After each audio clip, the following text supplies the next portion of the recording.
Welcome back to the channel, and in today's video I'm going to show you guys how to get the Whirlpool filter on TikTok. Really easy to do. So what I'm going to do is head over to your TikTok application and open that up. And then you just want to go to your Discover tab.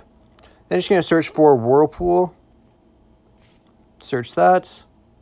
And then the idea here is just to find someone's video with the Whirlpool effect on it. So we're just going to click on this guy's video for an example.